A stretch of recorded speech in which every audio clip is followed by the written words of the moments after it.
How's it going, everybody? Getting back to the regular swing of things. I'm at home, driving my 7.3 Power Stroke. I miss this old girl. She's a good truck. She's definitely going to need batteries, though. Having her sit in colder weather for a week while I was gone definitely showed me she's going to need the batteries. Anyhow, we're going to go grab a load of firewood. This will probably be my last or second last load of the year, and then we can just concentrate on splitting. So put the sides on the truck and let's give this old girl a workout. That's what she's for. I'll see you guys at the cutting site.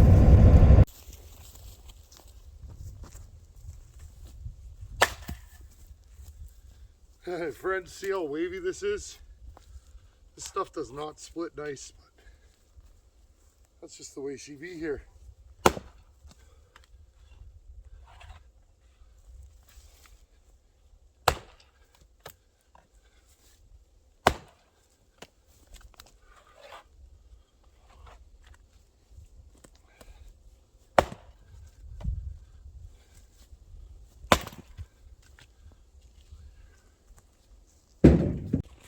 Here's an example of how our wood grows here. It's a spiral. Very hard to split.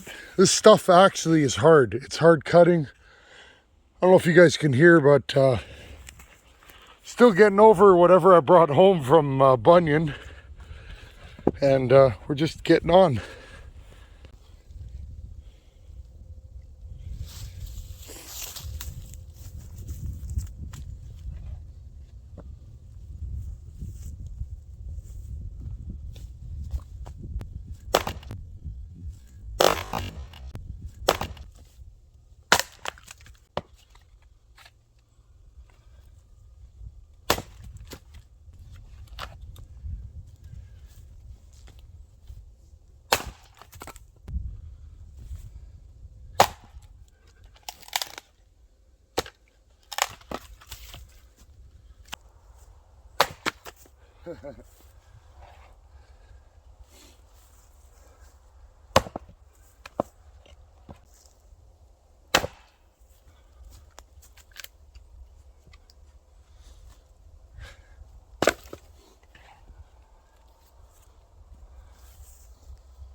Well, this one here ain't gonna split. You guys can see it's got a big knot in it.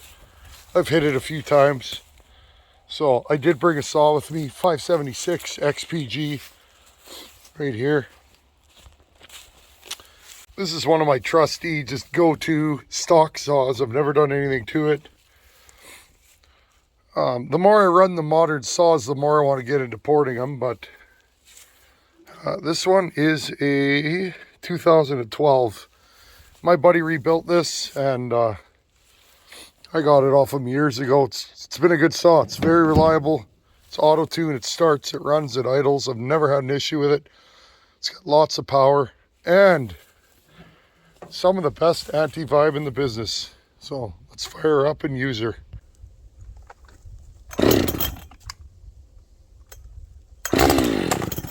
Again, auto-tune.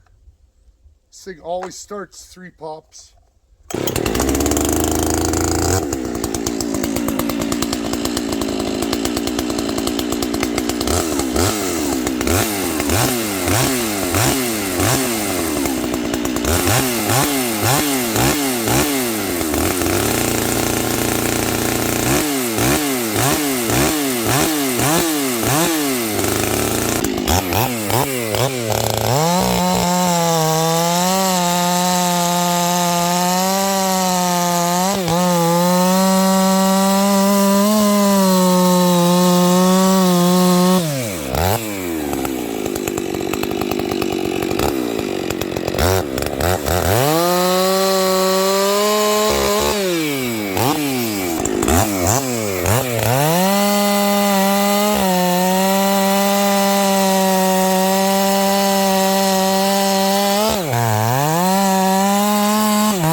Nice saw. I've always been a fan of those. Even if nobody else likes them, the Tin Man does. It's a good saw. Okay. Now I'll just throw this up here. See if this will split now. See, friends? See how tough this stuff is? There we go. A lot of times you just rip it in half once and it'll go.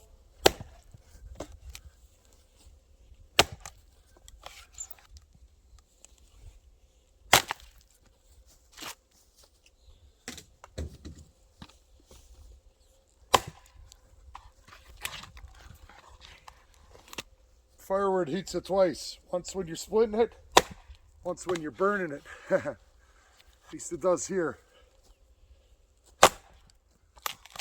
The problem is here, the wind. We have short growing seasons and high wind. Makes for wavy, knotty, tightly fibered trees. And you just get used to it.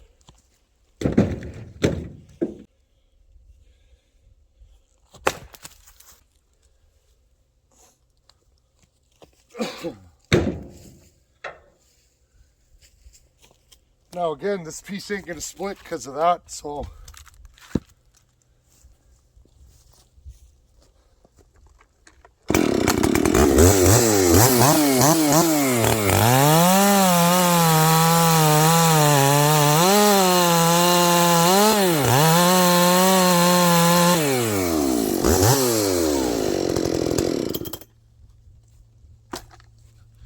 always nice to have an auto tune around when you're doing work.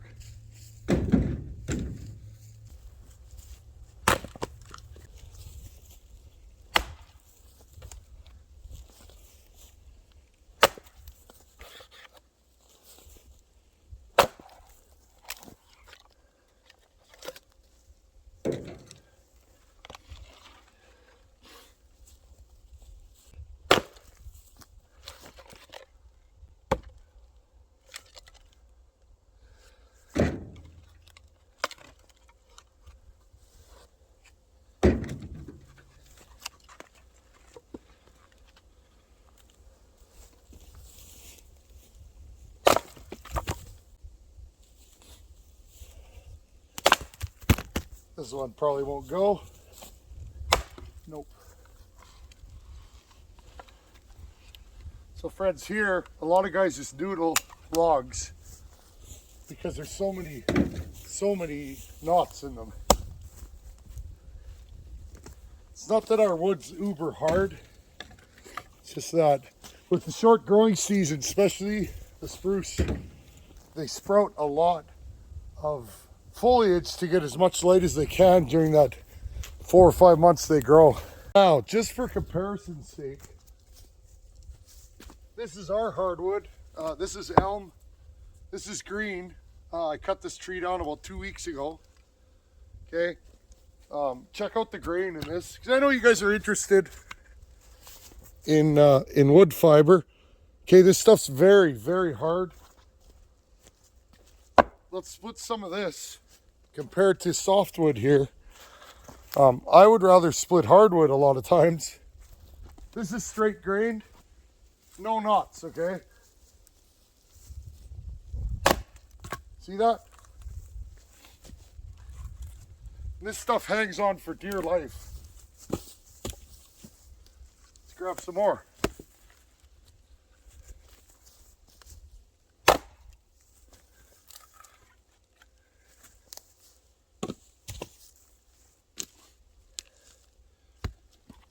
This is a 3 and 4.5 pound Tassie that bucket hung for me. And yes, that's hockey tape wrapped around it just to protect it. Oh, there. One that didn't go. No, this stuff is hard. This stuff's interesting on the stump. It, if your hinge is more than about that, it'll hold on for dear life.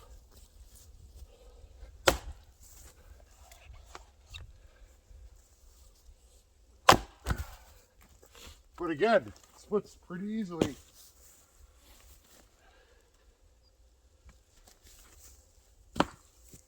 This will be next year's firewood or the year after. I read in the comments that this stuff's impossible to split. This is some of the hardest wood we have here, but I don't find it's that bad with the right axe. Those Aussies know how to make an axe, so let's be honest. They got the hardest wood in the world, as I understand it. Okay.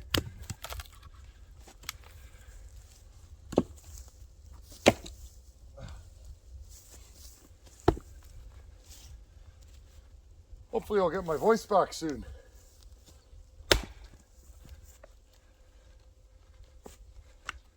Now, I don't hit this wood hard because I don't want my axe to get stuck.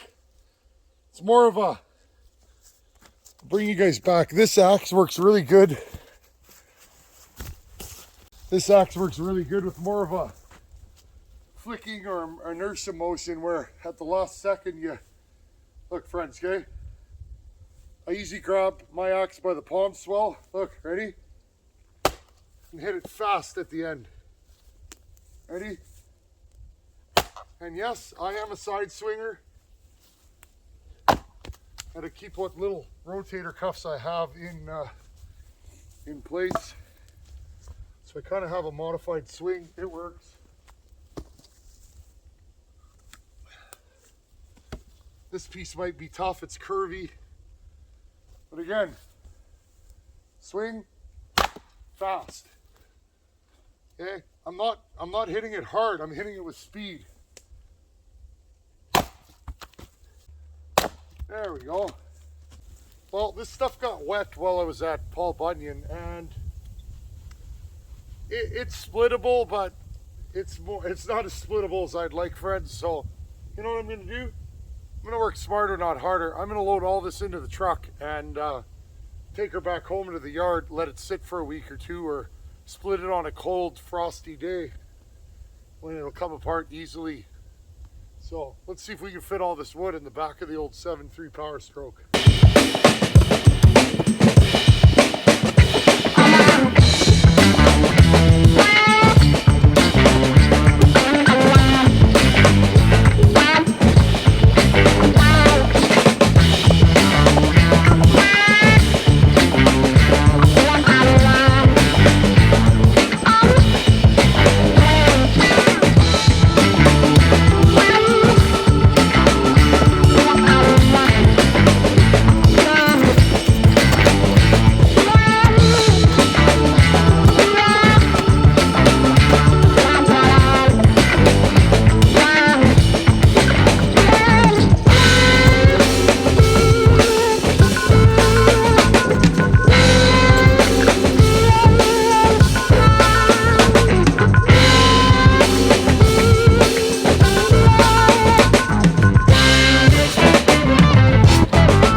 Okay, well, there's a nice full load.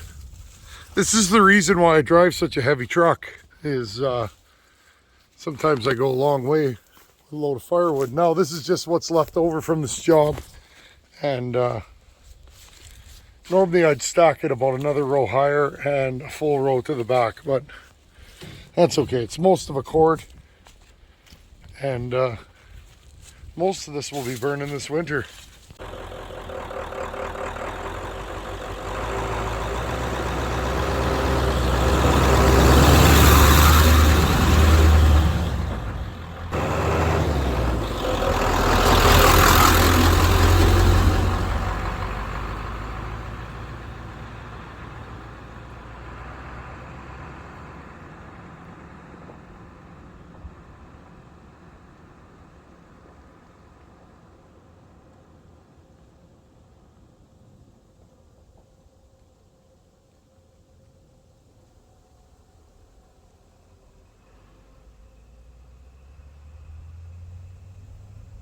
Well, that's the end of the video. I hope you guys enjoyed that. Just bringing you along on my day-to-day, you know, swinging axes, running power saws, using my truck to haul wood.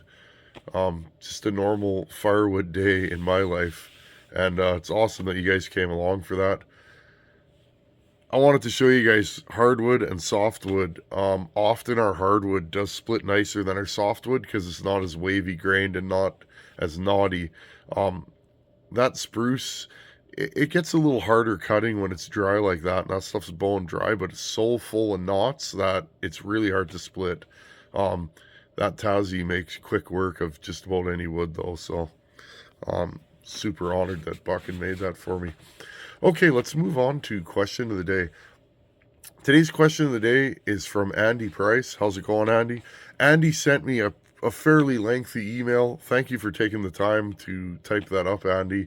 I appreciate the detail because it helps me answer your question more thoroughly. So Andy has a 268 XP and he wants to put a 272 top end on it. First thing he asked is 268 XP has a 234A carb. Should he go with a 260? No. I have a video on that, Andy. If you go in my 200 series playlist, I did a detailed video on the different carbs. Honestly, you're not going to notice a difference. Those big body carbs, I think it starts with like the 216, 224, 226, 234, 260, 254, all those larger body carbs. I don't really notice a difference in fueling. So, maybe other people notice a difference, but I've tried them all on my builds and they all seem to fuel the same. So no trouble there. The second thing Andy wanted to know is timing numbers. Well, depends on where you're starting, Andy. Depends on what top end you buy. I tend to like a little longer blowdown in those saws. So good numbers to shoot for. 100 on the exhaust. 99, somewhere around there. If you start pushing exhaust roof heights on those short stroke saws, they look incredible on film. They get really zippy. They won't pull a long bar as well. So 100, somewhere around there, 22, 24 degrees of blowdown is what I'd like to see. Some of the cylinder kits you find are going to have like 17 degrees of blowdown. So you got to play that one by ear depending on where your cylinder starts. If you're at 102 on the exhaust and say you have 17 degrees of blowdown and you put it at say 99, well, that gives you 3 more degrees. You'll be at 20 degrees of blowdown. So, and again, friends, blowdown is the distance from when your exhaust port opens to when your upper transfer's open. You measure that in degrees, and the degrees are what we call blowdown. Intake timing, Andy mentioned he wants to be somewhere around 155. That's usually where I run those. 152, 154, 156. Any more degrees past that, and they tend to get a little lazy. And by lazy, I mean they don't rev up as quickly. But an over intake saw will often be really strong in the cut. So it's kind of a balance. I value zippiness, you know, revving up quickly, and idle ability more than just utmost power in the cut. You might be different, but yeah, 154, 155 would be a good place to run that saw. And finally, he wanted to know, he said he sees some guys spooling those things up to 14, 15,000 RPM, and it seems like that's a little lean. And he said manufacturer specs on those were like around 13 grand, I think is what he wrote. And he wanted to know, what's the safe place? Well, I can't tell you that, Andy, because every saw is going to tune differently, and it depends on size of wood, your chain, your raker height. I don't tune for RPM, and I don't tune with attack. Never have, never will. Because if you build a saw, the minute you port a saw, you take those factory specs and throw them out the window. So if factory saw is 13 grand, it might be 15 grand ported. So throw that out the window. Tune the saw that at 4 strokes out of the wood, the minute you hit the wood, it cleans up. And the minute you pull it out of the wood, at 4 strokes again. If you do that, you'll never be lean. You'll never blow saw up. So most of my 266 builds, if you run a tack on them, they're like high 14s, somewhere in that area. I have built them all the way up to like high 15s. I find at high 15s though, they kind of lack torque. So, but again, that's my wood with my chain with my fuel. So, just make sure they have a good, healthy 4-stroke out of the wood and clean up nicely in the wood. And if you do that, you'll have no trouble. But honestly, I use a tack to set idle often, but that's it. I never use a tack to set top RPM. I will check top RPM just for my notes, but that's it. I never tune with a tack. Some people say that's nuts, but to me, friends, on a stock saw, if you want to tune with a tack, that's fine. But even then, if your saw is spec to 13.5, it might be lean at 13.5. So, it might be perfect at 13.3, but lean at 13.5. So, again, Andy, tune it by ear. That is always the safe way. You'll never blow a saw up doing that. Anyhow, happy porting, and thanks for sending the question of the day. To everybody else, thanks for watching. Take her easy. Later.